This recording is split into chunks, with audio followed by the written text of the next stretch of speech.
Vladimir Ilyich Lenin. Bellicose Militarism and the Anti-Militarist Tactics of Social Democracy. Published, Proletary.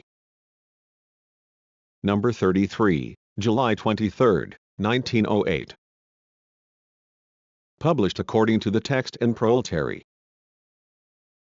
Source: Lenin Collected Works, Progress Publishers, 1973, Moscow, Volume 15, pages 191 to 201. Translated, edited by Andrew Rothstein and Bernard Isaacs. Transcription / markup, art symbolic public domain, Lenin Internet Archive. You may freely copy, distribute, display and perform this work, as well as make derivative and commercial works. Please credit Marxist's Internet Archive as your source. The diplomats are in a flurry. There is a shower of notes, reports, statements. Ministers whisper behind the backs of the crowned puppets who, champagne glasses in hand, are working for peace. But their subjects know perfectly well that when crows flock together there must be a smell of carrion about. And the conservative Earl Cromer informed the British Parliament that we were living in times when national interests were involved, and passions were excited, and there was a risk, and more than a risk, that a collision would take place, however pacific the intentions of rulers may be. Plenty of inflammable material has accumulated in recent times, and it is steadily growing. The revolution in Persia threatens to upset all the barriers or spheres of influence set up there by the European powers. The constitutional movement in Turkey threatens to snatch that private estate from the claws of the preying wolves of European capitalism. And looming large and threatening are old questions, which have now become acute, those of Macedonia, Central Asia, the Far East, etc. But with the present network of open and secret treaties, agreements, etc., it is sufficient for some power to get the slightest of flicks for the spark to burst into flame. And the more menacingly the governments rattle their sabers one against the other, the more ruthlessly do they crush the anti-militarist movement at home. The persecutions of anti-militarists are growing extensively and intensively. The radical socialist ministry of Clemence O'Brien acts no less violently than the Junker conservative ministry of Billow. The dissolution of the youth organizations throughout Germany, following the introduction of the new law on unions and assemblies, which prohibits persons under the age of 20 from attending political meetings, has made anti-militarist agitation in Germany extremely difficult. As a result, the dispute about the anti-militarist tactics of the socialists, which had died down since the Stuttgart Congress, is being revived again in the party press. At first sight it is a strange thing. When the question is so obviously important, when militarism is so patently and starkly harmful for the proletariat, it would be difficult to find another question on which such hesitation and confusion reign among the Western socialists as in the arguments on anti-militarist tactics. The fundamental premises for a correct solution of this problem have long ago been established quite firmly, and do not arouse any dispute. Modern militarism is the result of capitalism. In both its forms it is the vital expression of capitalism. As a military force used by the capitalist states in their external conflicts, militarism is Nachlassen, as the Germans say, and is a weapon in the hands of the ruling classes for suppressing every kind of movement, economic and political, of the proletariat. Militarism is Nachahnen. A number of international congresses provided a perfect expression of this view in their resolutions. The Stuttgart Resolution establishes this link between militarism and capitalism most circumstantially, although in keeping with the agenda, international conflicts. The Stuttgart Congress was more concerned with that aspect of militarism which the Germans call external, Militarism ist Nachlassen. Here is the relevant passage in this resolution. Wars between capitalist states are usually the result of their competition on the world market, since each state strives not only to assure itself of a sphere of export, but also to conquer new regions, and the principal part in this is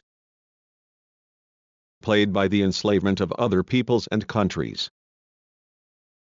These wars then arise from the continuous armaments produced by militarism, which is the principal implement of class domination of the bourgeoisie and of the political subjugation of the working class.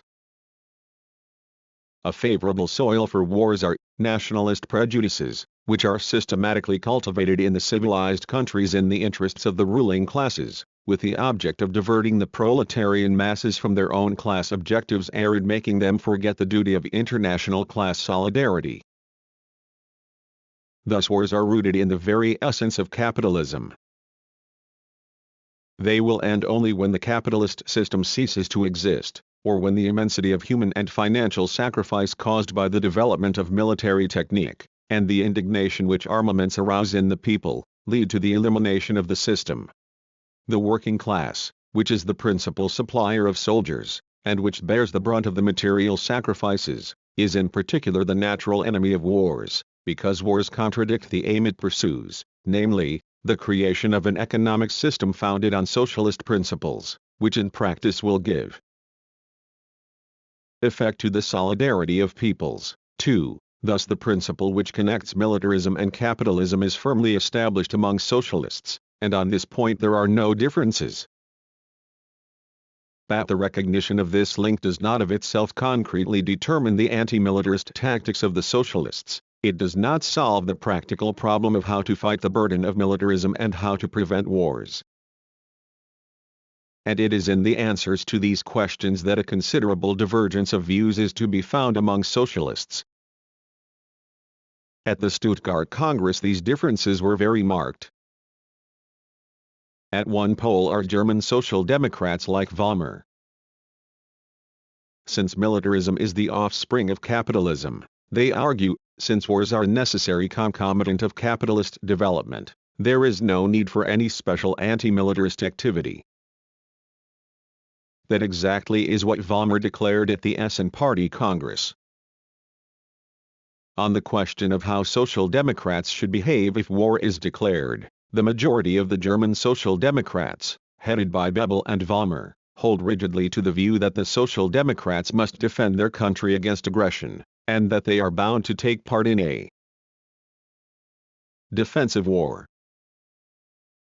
This proposition led Vollmer to declare at Stuttgart that all our love for humanity cannot prevent us being good Germans, while the Social Democratic deputy Noske proclaimed in the Reichstag that, in the event of war against Germany, the Social Democrats will not lag behind the bourgeois parties and will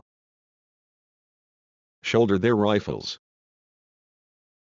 From this Noske had to make only one more step to declare that we want Germany to be armed as much as possible. At the other pole is the small group of supporters of Herve.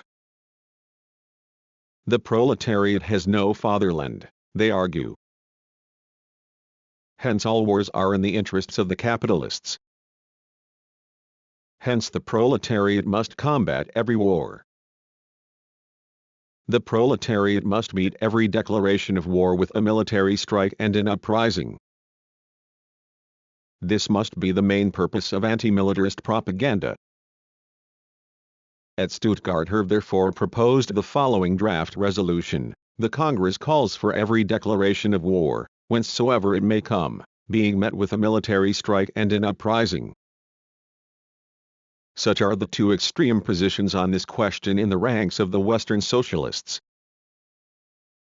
Like the sun in a drop of water, there are reflected in them the two diseases which still cause harm to the activity of the socialist proletariat in the West: opportunist tendencies on the one hand and anarchist phrasemongering on the other. First of all, a few remarks about patriotism.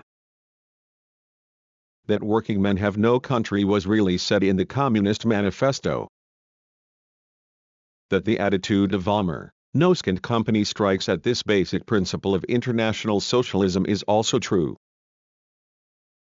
But it does not follow from this that Herve and his followers are right in asserting that it is of no concern to the proletariat in what country it lives, in monarchical Germany, republican France or despotic Turkey. The fatherland, that is, the given political, cultural and social environment, is a most powerful factor in the class struggle of the proletariat. And if Vollmer is wrong when he lays down some kind of truly German attitude of the proletariat to the fatherland, Herve is just as wrong when he takes up an unforgivably uncritical attitude on such an important factor in the struggle of the proletariat for emancipation. The proletariat cannot be indifferent to the political, social and cultural conditions of its struggle. Consequently, it cannot be indifferent to the destinies of its country. But the destinies of the country interest it only to the extent that they affect its class struggle, and not in virtue of some bourgeois patriotism, quite indecent on the lips of a social democrat. More complicated is the other question, namely, the attitude to militarism and war. At the very first glance it is obvious that Herve is unforgivably confusing these two questions, and forgetting the causal connection between war and capitalism. By adopting Herve's tactics, the proletariat would condemn itself to fruitless activity, it would use up all its fighting preparedness, the references to insurrection, in the struggle against the effect, war, and allow the cause, capitalism, to remain. The anarchist mode of thought is displayed in full measure here. Blind faith in the miracle working power of all direct action. The wrenching of this direct action out of its general social and political context, without the slightest analysis of the latter, in short the arbitrarily mechanical interpretation of social phenomena, as Karl Liebknecht put it, is obvious. Herve's plan is very simple. On the day war is declared, the socialist soldiers desert, while the reservists declare a strike and stay in their homes. But the strike of the reservists is not passive resistance. The working class would soon go over to open resistance, to insurrection, and the latter would have all the greater chance of ending in triumph because the army on active service would be at the frontiers. G. Herve, Le Patrie. Such is this effective, direct and practical plan. And Herve, confident of its success, proposes that a military strike and insurrection should be the reply to every declaration of war. It will be clear from this that the question here is not whether the proletariat is able, when it finds such a course desirable, to reply with a strike and insurrection to a declaration of war. The point at issue is whether the proletariat should be bound by an obligation to reply with an insurrection to every war. To decide the question in the latter sense means to take away from the proletariat the choice of the moment for a decisive battle, and to hand it over to its enemies. It is not the proletariat which chooses the moment of struggle in accordance with its own interests, when its general socialist consciousness stands at a high level, when its organization is strong, when the occasion is appropriate, etc. No, the bourgeois governments would be able to provoke it to an insurrection even when the conditions for it were unfavorable, for example, by declaring a war specially calculated to arouse patriotic and chauvinist feelings among wide sections of the population and thus isolate the insurgent proletariat. It should be borne in mind, moreover, that the bourgeoisie which, from monarchist Germany to republican France and democratic Switzerland, persecutes anti-militarist activity with such ruthlessness in peacetime, would descend with the utmost fury on any attempt at a military strike in the event of war, when wartime laws, declarations of martial law, courts martial, etc., are in force. Kautsky was right when he said of Herve's idea, the idea of a military strike sprang from good motives, it is noble and full of heroism, but it is heroic folly. The proletariat, if it finds it expedient and suitable, may reply with a military strike to a declaration of war. It may, among other means of achieving a social revolution, also have recourse to a military strike. But to commit itself to this tactical recipe is not in the interests of the proletariat. And that precisely was the reply given to this debatable question by the Stuttgart International Congress. 3. But if the views of the Hervists are heroic folly, the attitude of Vollmer, Noske and those who think like them on the right wing is opportunist cowardice. since militarism is the offspring of capitalism, and will fall with it, they argued at Stuttgart and still more at Essen, no special anti-militarist agitation is needed, it should not exist. But a radical solution of the labor question and the women's question, for example, was the reply given them at Stuttgart, is also impossible while the capitalist system exists. In spite of that, we fight for labor legislation, for extending the civil rights of women, etc. Special anti-militarist propaganda must be carried on all the more energetically because cases of interference in the struggle between labor and capital on the part of the military forces are becoming more frequent.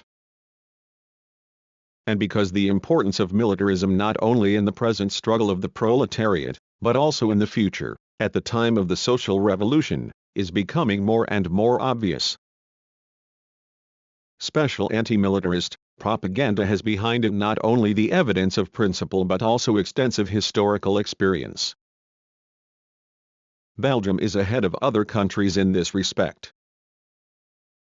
The Belgian Labour Party, apart from its general propaganda of anti-militarist ideas, has organized groups of socialist youth under the title of Jeunes Gardes, Young Guards. Groups in one and the same area constitute an area federation, and all the area federations in turn form a national federation, headed by a chief council. The newspapers of the Young Guards, La Jeunesse, C'est l'Avenir, De Caserne, De Loitling, etc. circulate in tens of thousands of copies. The strongest is the Walloon Federation, which has 62 local groups with 10,000 members. In all there are at present 121 local groups of the One Young Guards. In addition to agitation in print, here is intensive verbal agitation. In January and September, the months of call up, public meetings and processions are held in the main towns of Belgium. Outside the town halls, in the open air, socialist speakers explain to the recruits the meaning of militarism. The Chief Council of the Young Guards has a complaints committee, the duty of which is to gather information about all acts of injustice committed in the barracks. This information, under the heading From the Army, is daily published in Le Peuple, the central organ of the party. Anti-militarist propaganda does not halt at the threshold of the barracks, and socialist soldiers form propaganda groups within the army. At the present time there are about 15 such groups, soldiers' unions. Following the Belgian model, with varying intensity and forms of organization, anti-militarist propaganda goes on in France, Switzerland, Austria and other countries. Thus specially anti-militarist activity is not only specially necessary but practically expedient and fruitful. Therefore, since Vollmer opposed it, pointing out the impossible police conditions prevailing in Germany and the danger of it leading to party organizations being broken up, the question reduced itself to the factual analysis of conditions in this particular country. But this was a question of fact and not of principle. Though here too, there was justice in George's remark that the German Social Democrats, who in their youth, in the difficult years of the anti-socialist laws, stood up against the iron hand of Prince Bismarck, could now, with their incomparably greater numbers and strength, not fear persecution at the hands of their present rulers. But Vollmer is all the more wrong when he tries to fall back on the argument that special anti-militarist propaganda is inexpedient in principle.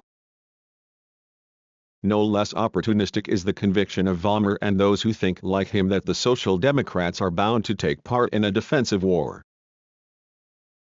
Kautsky's brilliant criticism made hay of these views. Kautsky pointed out that it was often quite impossible to make out, especially at times of patriotic excitement, whether a particular war has been brought about with defensive or aggressive aims. The example Kautsky gave was Japan attacking or defending herself at the beginning of the Russo-Japanese War?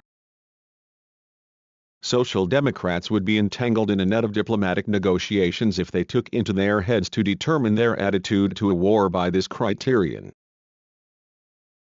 Social Democrats may find themselves even in a position to demand offensive wars. In 1848, it would not hurt the Herbasts to remember this too. Marx and Engels thought a war of Germany against Russia to be necessary.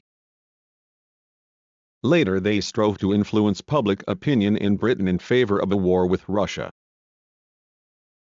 Kautsky, by the way, puts forward the following hypothetical example, assuming, he says, that the revolutionary movement in Russia is victorious, and the effects of this victory, in France, lead to power passing into the hands of the proletariat. Let us assume, on the other hand, that a coalition of European monarchs is formed against the new Russia. Would international social democracy begin protesting if the French Republic then came to the aid of Russia? K. Kautsky, Our Views on Patriotism and War. It is obvious that on this question, just as in discussing patriotism, it is not the defensive or offensive character of the war, but the interests of the class struggle of the proletariat, or, to put it better, the interests of the international movement of the proletariat, that represent the sole criterion for considering and deciding the attitude of the Social Democrats to any particular event in international relations. The lengths to which opportunism can go in such questions too is shown by a recent statement of Jors. Expressing his views on the international situation in a German bourgeois liberal newspaper, he defends the alliance of France and Britain with Russia against the charge of non-peaceful intentions, and treats that alliance as a guarantee of peace. He welcomes the fact that we have now lived to see an alliance of Britain and Russia, two old standing enemies. Rosa Luxemburg has given a magnificent assessment of such a view, and a warm retort to Jors, in her open letter to him in the last issue of Neue Zeit. Rosa Luxemburg begins by pointing out that to talk of an alliance between Russia and Britain means talking in the language of bourgeois politicians, because the interests of the capitalist states and the interests of the proletariat in foreign policy are opposed to one another, and one cannot speak of a harmony of interests in the sphere of foreign relations. If militarism is the offspring of capitalism, then wars too cannot be abolished by the intrigues of rulers and diplomats. And the task of socialists is not to awaken illusions on this score, but on the contrary constantly to expose the hypocrisy and impotence of diplomatic peaceful démarches. But the main point of the open letter is the assessment of Britain's and France's alliance with Russia, which Jors so extols. The European bourgeoisie has given Tsarism a chance to repel the revolutionary onset. Now, in an attempt to turn its temporary victory over the revolution into a final one, absolutism is having recourse first and foremost to the tried method of all shaken despotisms, successes in foreign policy. All alliances with Russia now mean a holy alliance between the bourgeoisie of Western Europe and Russian counter-revolution, the suppressors and executioners of Russian and Polish fighters for liberty. Such alliances mean the strengthening of the most bloody reaction, not only inside Russia, but in international relations as well. Therefore, the most elementary obligation of socialists and proletarians in all countries is to oppose with all their might an alliance with counter-revolutionary Russia. Rosa Luxemburg asks Jors, how are we to explain to ourselves that you will strive most energetically to make the government of the bloody executioners of the Russian Revolution and the insurrection in Persia an influential factor in European politics, and make the gallows in Russia pillars of international peace? You, who once uttered a brilliant speech in the French Parliament against the loan to Russia. You, who only a few weeks ago printed in your paper Humanite a fiery appeal to public opinion against the bloody work of the military tribunals in Russian Poland. How can one reconcile your plans for peace, which rely on the Franco-Russian and Anglo-Russian alliances, with the recent protest of the French Parliamentary Socialist Party and the Administrative Commission of the National Council of the Socialist Party against President Fall I and Rhee's visit to Russia, a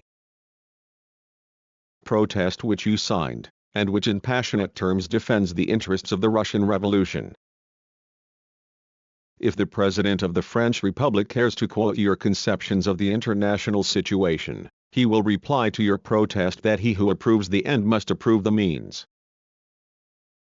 He who considers alliance with Tsarist Russia as the harmony of international peace must accept everything that strengthens that alliance and leads to friendship.